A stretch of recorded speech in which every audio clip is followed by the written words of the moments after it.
Thank you, Max. Now, last but certainly not least, as they always say, is Benjamin Manens. He's in the member of the class of 2026, studying international politics.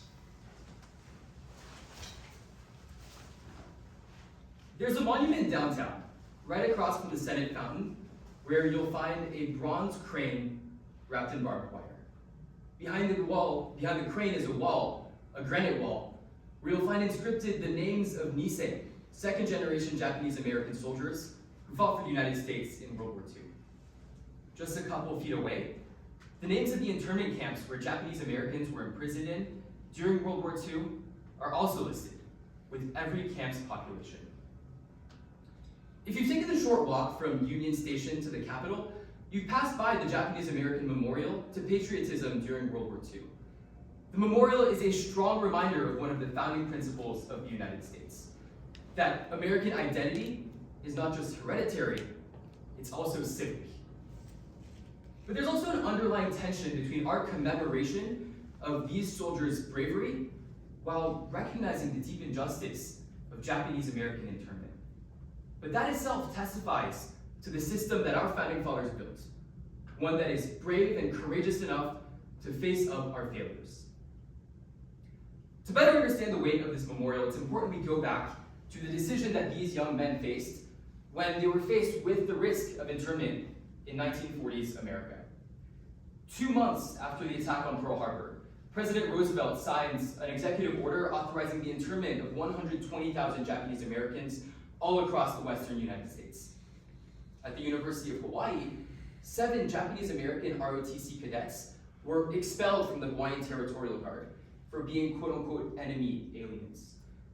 But they were undeterred. While they were not able to commission as officers, they petitioned Hawaii's military governor to let them create the Varsity Victory Volunteers, an all-volunteer engineering unit made up of Japanese Americans who, just like them, had been expelled from the Territorial Guard. Their petition read, "Hawaii's our home, the United States our country. We know no other loyalty than that to the Stars and Stripes." The Varsity Victory Volunteers were created in 1942, and 1 year later, they inspired the US Army to create the 442nd Regimental Combat Unit, a similarly all-Japanese-American unit, an infantry unit that would go on to serve in Europe. All 7 Nisei cadets and over 100 of their volunteer colleagues would join that unit. In June 1944, they joined the Allied offensive in Italy, pushing through German defensive lines in central Italy. They would go on to free Rome, get to the Arno River, where the 442nd Regiment played a key role in clearing landmines, engineering river crossings, and taking some of the most fortified German positions. It was during this hard-fought offensive that all 7 Nisei cadets were killed in action. The 442nd Regiment would go on to receive numerous accolades.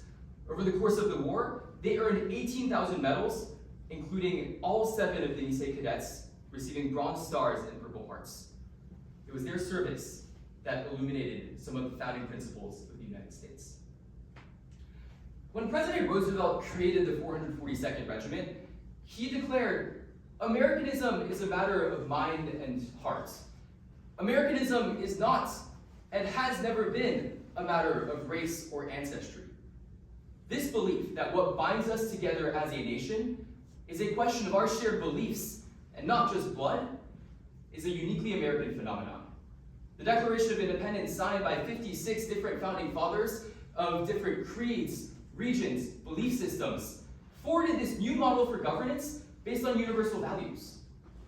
People are endowed with unalienable rights, not because they're American.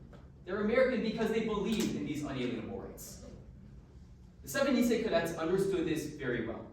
No matter the enmity and suspicion towards Japanese Americans at the time, they knew they were still Americans. But it's also important that we recognize the contradiction at the heart of this story. These are Nisei cadets who served the very country that was imprisoning their families. When the Founding Fathers signed the Declaration of Independence, they understood the fallibility of government and forwarded a model to fix that. When the Declaration of Independence lists specific grievances with the British, mandatory quartering, taxation without representation, These are not policy complaints. These are evidence of a deeper truth, that freedom itself is not self-executing. That's why the Declaration of Independence sets forward a new model for governance, one based on the preservation of the right of the people to alter the government should it go wrong. In 1988, Congress passed the Civil Liberties Act, formally apologizing for the policy that it turned in, recognizing that it was based on fear and prejudice, not on necessity. It could not turn back the clock.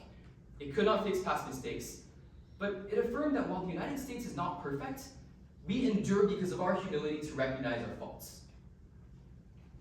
Monuments like the Japanese-American Memorial to patriotism during World War II remind us of what it means to be American. It represents the American capacity for reform and learning that is intrinsic to the American experiment. The dilemma that the Nisei cadets faced is one I think about a lot.